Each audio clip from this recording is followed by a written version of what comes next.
Hey guys, how's it going today? If you, like me, have wanted a greenhouse for a really long time and have been considering the Harbor Freight greenhouse, which is like pretty cheap as far as greenhouses go, then this is the video for you today, and we're going to get started right now.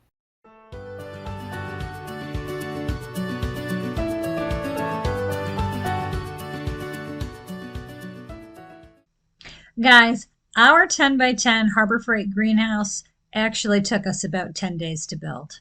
Seems like forever for a cute little greenhouse kit, I know. I'll show you why here in a minute, but before I do, let me quick list the modifications we made so that you can shop them if you're planning on building this thing too. I'll also link them in the description box below, so you don't worry about taking notes or anything. So here's what we used. We used 2 rolls of aluminum tape, 10 rolls of 3/8 inch weather stripping. That was hard to find. We had to go to several different places, but we finally did get what we needed there. You're going to need some spacers, which will take up the gap between the panel and the frame. We used, the directions don't say to use this. This is what we did, though. This was a modification that we made based on watching some other people, some other YouTube videos in which people talked about that. We thought it sounded like a great idea.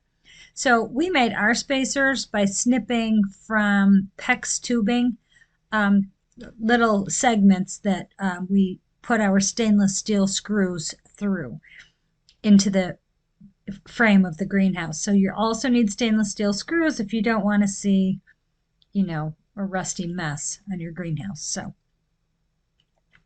you will need 2 packs of additional glazing clips to make sure that those panels aren't going to end up in your neighbor's yard. We used extra clips. We also purchased 2 aluminum vents, 2 aluminum exhaust fans. We had a thermostat controller that we wired those to, but if you don't have one of those kicking around, and good chance that you don't, you'll want to pick one up. And my favorite thing were the 4 solar arms that are greenhouse window openers. They're great. You would need a ladder or some sort of a pole system to be able to manage the 4 windows that are in the roof. So those solar arm openers are bomb for that. Okay, you're up to speed. So now let's get started. Day number 1.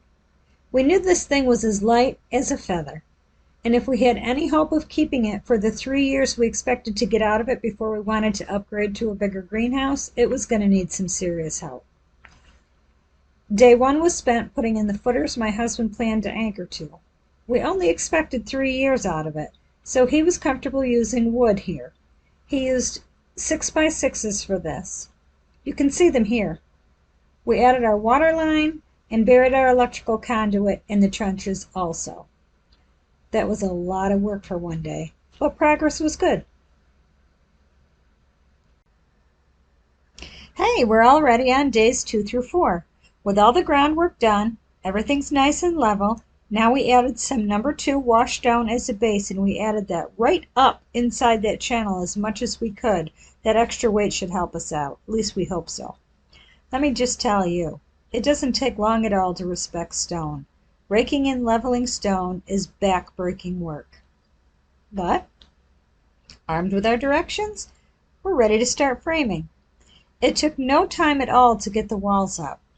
This is the point where we anchored the bottom of the frame to those 6x6s, and we used 12 3-inch stainless steel wood screws to do that. The roof was a totally different story.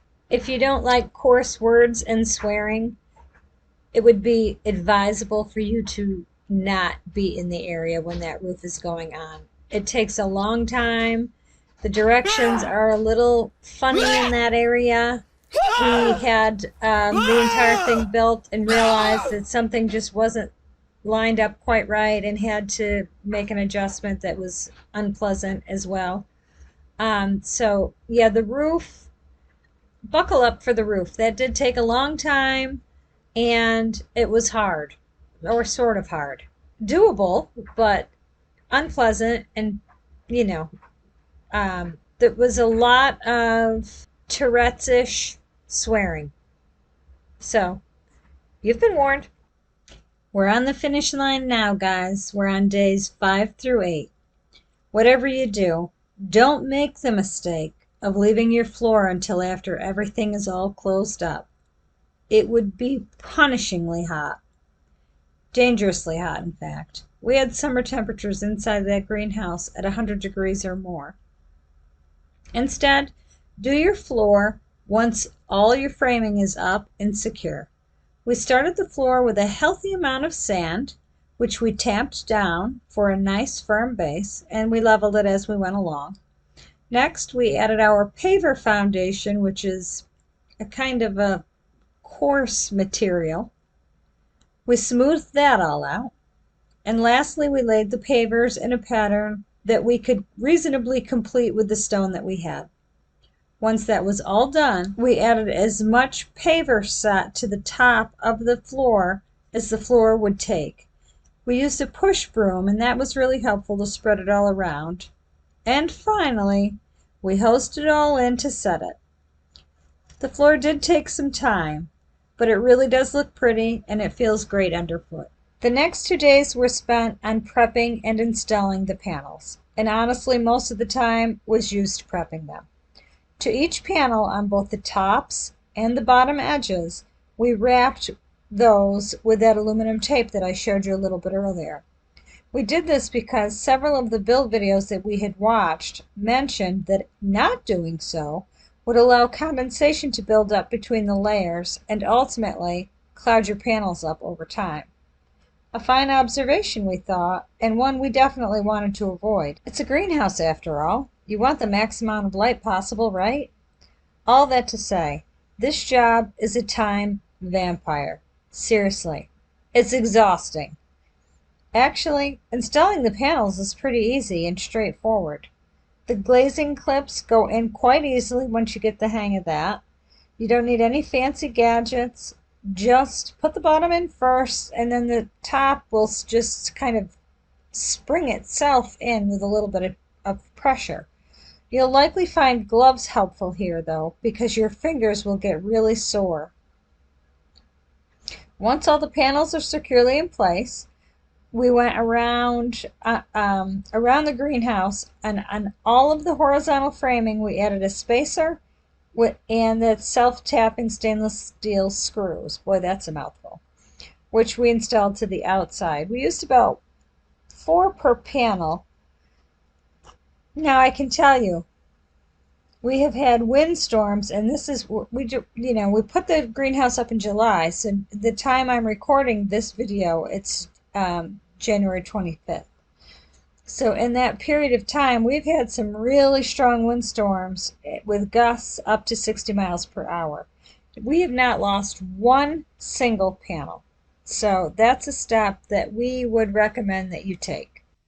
Oh, I should mention here also, while we were prepping the panels with the aluminum tape, that's also the time that I applied the weather stripping to the tops and the bottoms of the panels. I also ran and this is optional, but I did it.